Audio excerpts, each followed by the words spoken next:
aujourd'hui, on va être un peu dans le ludique avec une extension pour le jeu Gravitrax. Alors Gravitrax, c'est quoi? Gravitrax, c'est un parcours de billes enfin un jeu de parcours de billes qui est édité par Ravensburger depuis 2018 et qui est, on va dire, presque plus pour les adultes que pour les enfants. Je vous fais pas la publicité, il y a des dizaines de vidéos sur le sujet sur internet, vous allez trouver des circuits incroyables, tapez juste Gravitrax dans YouTube, vous verrez de quoi il s'agit.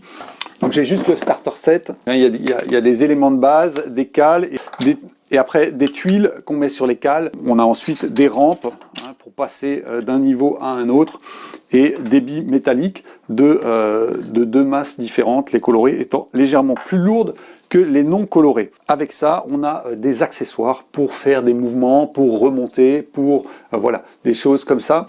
Et le problème du starter set, c'est qu'on manque un peu de cale de hauteur. Alors ça, à la limite, je vais pouvoir en refaire. On peut en refaire assez facilement en impression 3D. Mais ce qui est sympa également, c'est de pouvoir regagner de la hauteur. Et donc, dans cette idée, j'ai conçu un accessoire qui est celui-ci, que j'ai appelé le TikTok. Et qui permet de caler une bille en haut et quand une bille arrive en bas, eh bien, ça pousse la bille du haut et c'est reparti pour un tour. Si la conception 3D pour l'impression 3D vous intéresse, sachez qu'il y aura d'autres vidéos. Je vous invite donc à vous abonner à la chaîne en cliquant sur le logo en bas à droite de votre écran et d'activer les notifications avec la petite cloche grise. Cette vidéo fait partie de mon défi 24 objets en 3D, 24 semaines, 24 articles ou vidéos. Ça se trouve sur tamtam3d.fr/conception/défi. Le lien est de toute façon dans la description de la vidéo. Si vous n'êtes pas au courant de ce défi, allez vite voir et inscrivez-vous pour être notifié de l'apparition de chaque article. Là, ici, on est à l'objet numéro 2 et nous voici dans SketchUp où j'ai ouvert mon fichier Gravitrax TikTok pour vous montrer toutes les étapes de ma conception. Alors je vais passer rapidement, histoire que ça ne soit pas trop long, mais que vous compreniez comment j'ai fait et que c'est allé assez vite. Si la conception de pièces fonctionnelles pour l'impression 3D vous intéresse, si vous aussi vous voulez vous mettre à concevoir vos propres pièces pour pouvoir les imprimer sur votre imprimante, j'ai quelque chose pour vous. Il s'agit d'une formation gratuite que vous trouverez sur mon site en tapant tout simplement dans votre navigateur tamtam3d.fr/dessin 3D et vous aurez accès à la conception de votre première pièce en 3D. Donc on va partir du début. J'ai tout simplement modélisé la dimension d'une tuile, j'ai pris la dimension réelle et j'ai commencé par faire une rampe pour l'arrivée de ma bille. Alors vous voyez qu'il y a une légère pente ici, il y a une légère pente.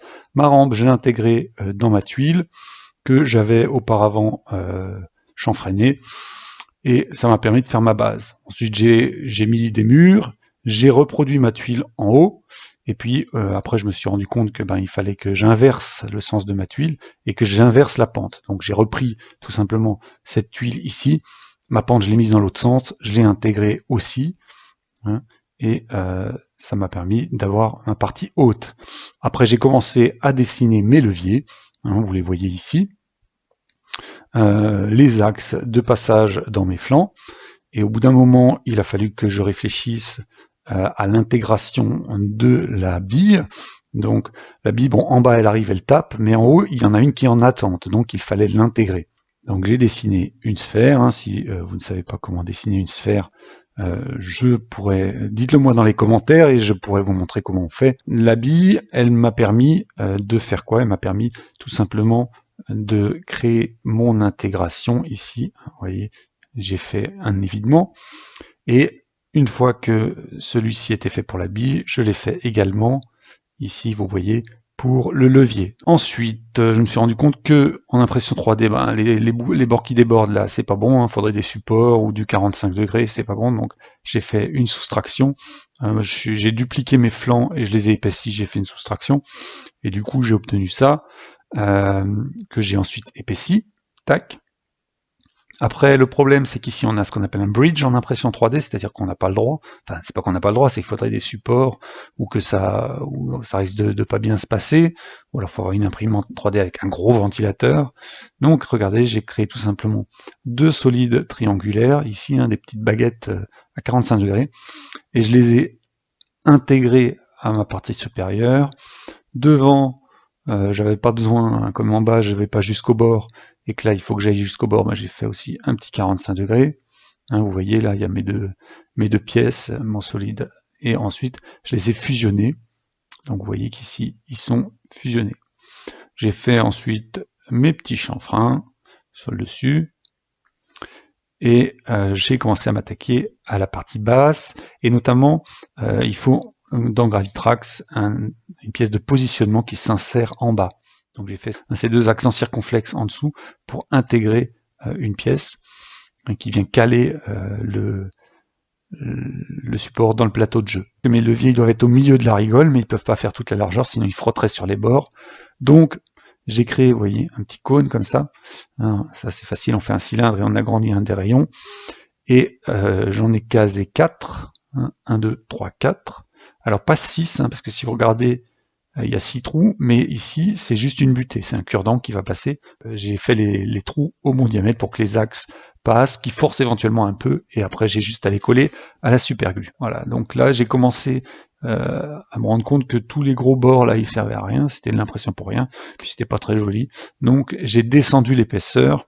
Après il fallait que je traite aussi les chanfreins, donc j'ai coupé tout simplement mes segments.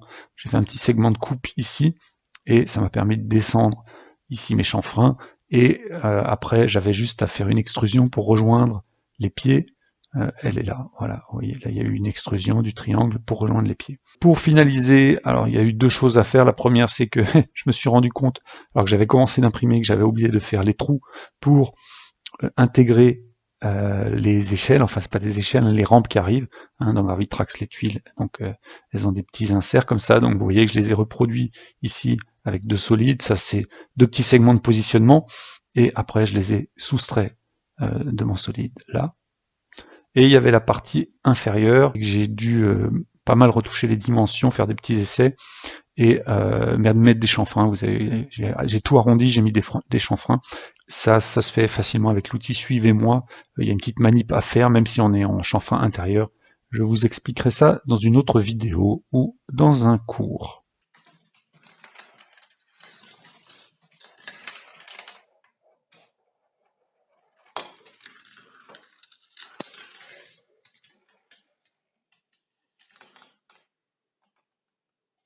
Si les fichiers du TikTok vous intéressent, si vous voulez vous aussi l'imprimer parce que vous êtes fan de Gravitrax, eh bien les fichiers sont tout simplement disponibles sur mon site tamtam3d.fr à la rubrique conception.